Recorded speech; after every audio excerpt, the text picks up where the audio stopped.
Hola chicos, ¿qué tal? Vamos a hablar del lenguaje literario. Esto es una parte de la asignatura Lengua Castellana y Literatura de primero de la ESO. Este trabajo está hecho para el máster en formación del profesorado de la Universidad Miguel Hernández de Elche y yo soy Isabel Gretz González. Vamos a definir la literatura y el lenguaje literario. Hablaremos de cada uno de los recursos literarios, los fónicos, los gramaticales y los semánticos. También hablaremos de los géneros literarios uno por uno, la lírica, el teatro, la épica, el cuento, la leyenda, la novela y el mito, y nombraremos algunas obras y autores. En cuanto a la literatura, es una forma artística que aspira a crear belleza utilizando para ello las palabras. Su objetivo es emocionar y producir sentimientos. Para ello utiliza un lenguaje especial, que es el lenguaje literario, y que se basa en la utilización de recursos. Estos recursos se llaman recursos estilísticos y dan forma artística al lenguaje.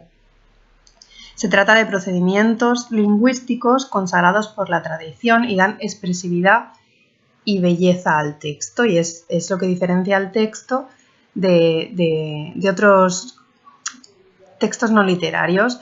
Se diferencia entre grandes categorías: los fónicos, que afectan a los sonidos de la lengua, los gramaticales, que afectan a las palabras y las oraciones, y los semánticos, que afectan o se refieren al significado. Vamos a verlos uno por uno. Los fónicos consisten en emplear los sonidos de la lengua con un sentido estético y expresivo, provocando una sensación determinada en el lector.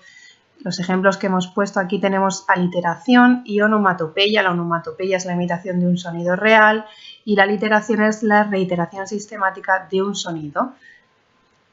¿Vale? Dentro de los recursos gramaticales tenemos tres grandes bloques. Tenemos por adición o supresión de palabras, como el epíteto, la sinonimia, el asíndeton y la elipsis; por repetición de palabras, como la anáfora y el paralelismo; y por alteración del orden, que es el hiperbatón. Vamos con los recursos semánticos. Son aquellos que suponen un cambio en el significado de las palabras, por ejemplo, la ironía o la paradoja. Luego tenemos otro grupo que se llaman tropos, y dentro de este grupo están la metáfora, la metonimia y la sinécdoque. Un ejemplo de metáfora, por ejemplo, es la vida es una torre.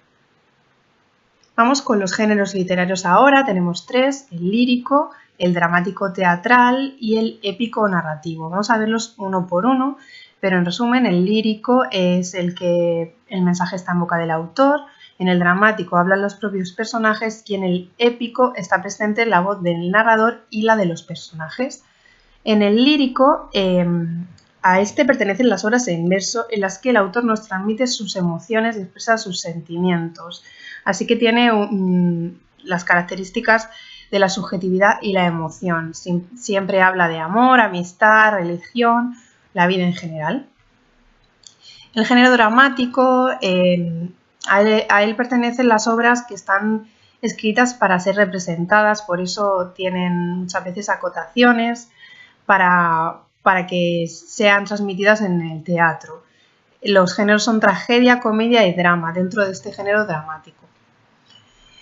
El género épico es el que pertenecen todas las obras narrativas escritas en verso, es decir, aquellas que cuentan los hechos que llevan a cabo unos personajes o los sucesos que les ocurren. Dentro de este género épico están la epopeya, los cantares de gesta y el romance.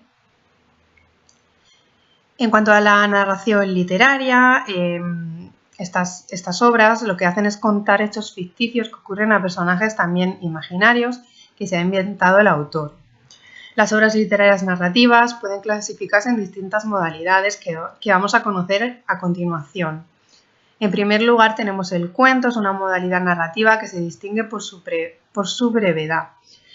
Tiene unas características muy claras, que son unos personajes esquemáticos, una acción sencilla y un marco de narración breve. Hay dos tipos: los cuentos populares, del boca a boca, o los cuentos de autor.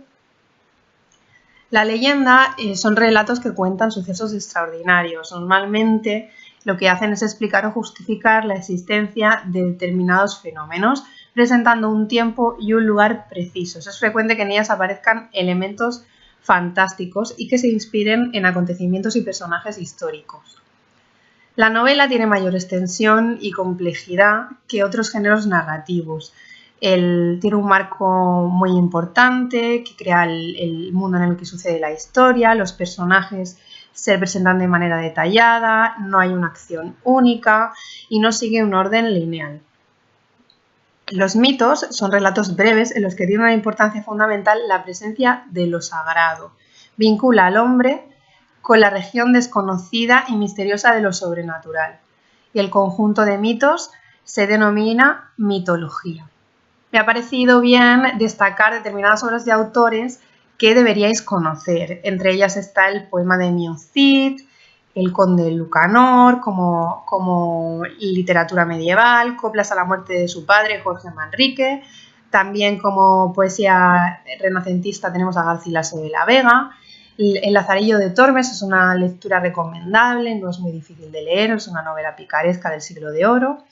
Miguel de Cervantes, con obras como La Galatea, por supuesto El Quijote, aunque es un poco más complicado de leer, Luis de Góngora, Francisco de Quevedo, Lope de Vega y Calderón de la Barca. Aquí tenéis la bibliografía que he utilizado para realizar este tutorial y el material Creative Commons. Espero que os haya gustado y sobre todo que hayáis aprendido por lo menos la base de la literatura y del lenguaje literario. Gracias.